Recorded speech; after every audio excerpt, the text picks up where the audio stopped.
It's Ahjuxue. It's Agashe. Between us. Alright, more between us. And this is going to be the 9th question video. 9. We'll do that when it comes. Yoink. Okay. Okay. On the two, 开摆步, hey, Damn Shit. What 2 languages would you like to be fluent in? Oh. Easy. Hmong and English. That's it. No, like for example, adding more. Oh, what 2 extra? Yeah. And what do we know? We already know Hmong and English. Well, your Hmong is bad, but...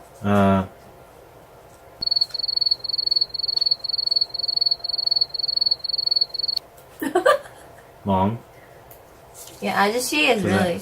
Ahjuxue can't read in Hmong. He can barely read in Hmong. Hmong. And he can barely write. And he can barely speak. Hmong. And,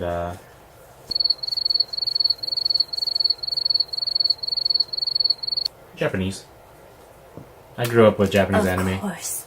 So, for a long time, I knew a lot of, like key, anime phrases, but after not watching anime for years now, it's kind of gotten away from me, but I totally like watching Japanese anime. I make fun of it when she watches Japanese anime. The only problem is I have requirements for my Japanese anime. First things first, the artwork has to be good. I cannot watch Japanese anime that the artwork is like childish drawings or it's high standards, bad art. Like, I can't stand it because I just physically cannot watch it. Like, I don't understand. Like, for me, I just don't understand how people can get into all that otaku stuff of the female schoolgirl characters that look really, really young-ish, you know? I don't understand that. Like, I just can't get into it. I have no idea. I'm a more, like, the animes I watched when I was back in the past, you know, like Naruto, Bleach, you look at the anime, it's a clean, nice anime. One Punch Man. Clean anime. The artwork is really good. But I can't pull myself to watch like One Piece. Not because I don't think the story's good. The artwork's I just can't deal with the artwork. So, yeah, but that's off the topic. Hmong and Japanese. Well, mine's are pretty obvious. Go on, man!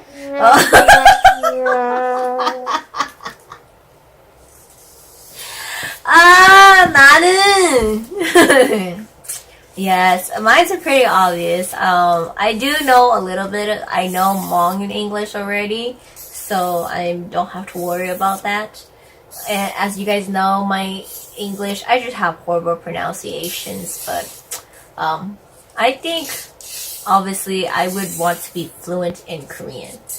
It's just I've been really lazy in terms of learning it. When I do focus on it, it's really quick and easy to pick up. I've been learning it for a long time now, and the reason why I'm not like fluent in it or like, you know, everything fluent and all of it is because I don't put my time into it. But I know my way around here and there only, but I would like to be extremely like fluent in it. Oh, I think I paper cut myself. Aish. The second language that I would want to be fluent in. Oh boy, this is hard. Espanol. No. I would want. You want uno, dos, tres, cuatro. Yeah. In a way, Chinese, but in a way, I don't, because the characters are just too complicated. You have to pick one. But I think if I was to pick, I'll stick with Thai. Because I learned it. There's the thing, I learned a lot of languages growing up. Like, my parents really full support in me learning Thai and Laos. So I actually did learn it. and I recognized it for a while, and then I dropped out of it and I went into Chinese, and then I learned Chinese for a bit, and then the characters was just so complicated. I dropped out of it, and now it's like Korean. But I would choose Thai and Korean to be fluent in, because in some way they're a little bit more useful to me. But yeah, that would be mine. Next question. Nice. Would I rather live in a place that has 4 seasons, or somewhere where it is the same climate all year? I know already, 4 seasons. I hate where we live, Central Valley. Like, we don't get winter, and I hate it. And used to. You know, ever since moving back, because I was living in Minnesota for like 2 years. My family, back when I was younger, like a little kid, we got to experience full 4 seasons over there, and it was really beautiful. Like during the fall, when I was going to school, I had to walk to my bus stop, and it was like leaves are falling. It's beautiful, and yes, there's snowy days and everything too. The summer is hot and everything. And it's sticky. You don't like it, but the spring flowers are blooming. Yes, I have allergies to pollen, so I'm always like sneezing, but it is very, very beautiful to experience 4 seasons. Here in the Central Valley, no. Yeah, our winter is like 70 degrees, which is like, I'm like, you know, I need it to be 35 degrees or -10 when it's not even cold. Like, but yeah, I don't want to go into it. I hate it, but yeah, I will live in a 4-season place. I like consistency. So I'm totally down for the same climate all the time. I enjoy coastal like weather. I wish that we could have coastal weather in Fresno without and you know, not have to deal with the cost of coastal lifestyle. The interesting thing about the West Coast comparison to like the East Coast and I guess South or Florida is that Florida's humid all year round. I can't deal with that. East Coast is like gloomy all year round. And they're not only they're gloomy, they are humid. I known people that came from over there, and they said like during summer it'd be like 80 degrees, but it'd be humid, extremely humid. The West Coast is really weird.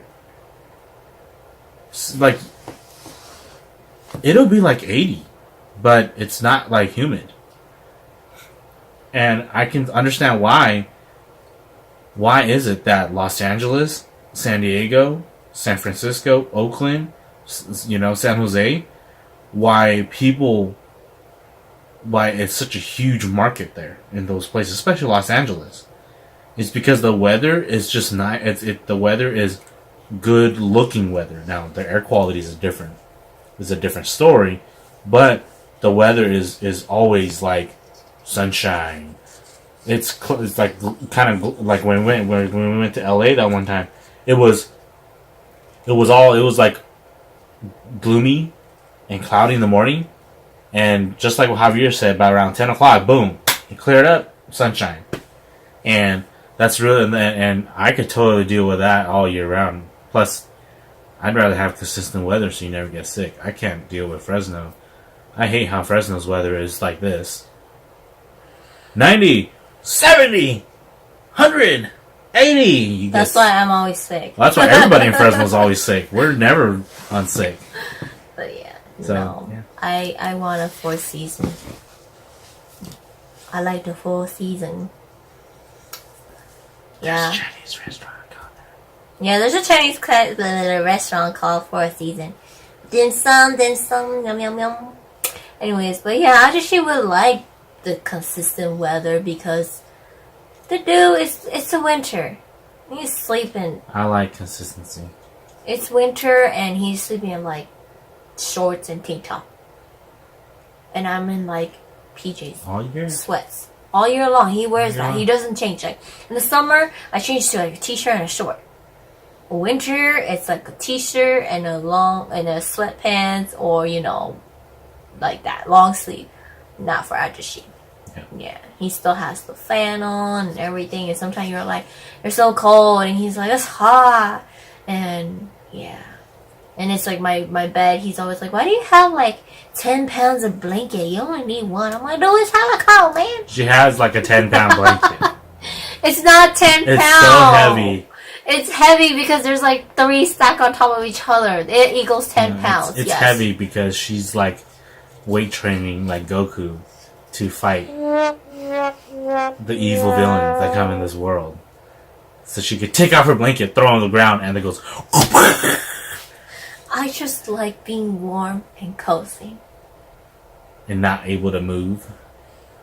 Well, I don't move. I just sleep like this and then roll to the side. She's like, Oh.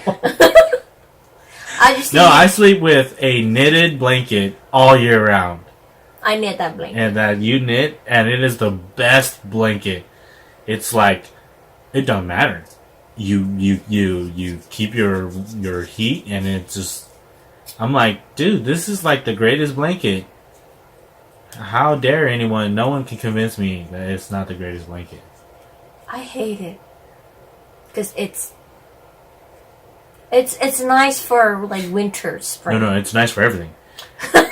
It's great for summer because it's not too hot, so you can put it over you and be like, okay, I want to feel like I'm not exposed. So this is why sleeping exposed. This is why I don't want to knit him anything. It's great anymore. for winter because it's like, oh, it's a little bit chilly. Okay, well, I'll put it around me. Oh man, like it keeps me warm. You know, spring and fall, it's perfect. So. This is why I don't knit him anything anymore. I knit him scarf, beanie, a pillowcase, and then when I bless you. Thank you. And then when I knit, you have to edit that out. I know. And then when I knitted the first blanket, and then he asked for another one with like a different like texture yarn, and I knitted a different one, and it's like that's all he sleeps with now. Those 2 blankets. The only reason why I don't sleep with the first one anymore is because I got it dirty when we took it to the beach and got sand all up in it, and so.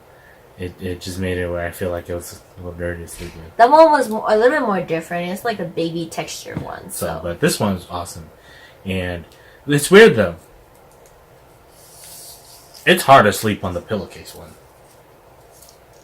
Because most of the heat comes out from here. Oh, my goodness. That's why. But then, you know how like I've been sleeping on it recently?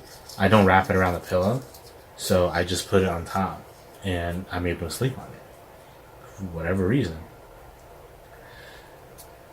Totally off topic, but I just think it's weird. But yeah. That is it for this week Between Question, and we will see you guys next week.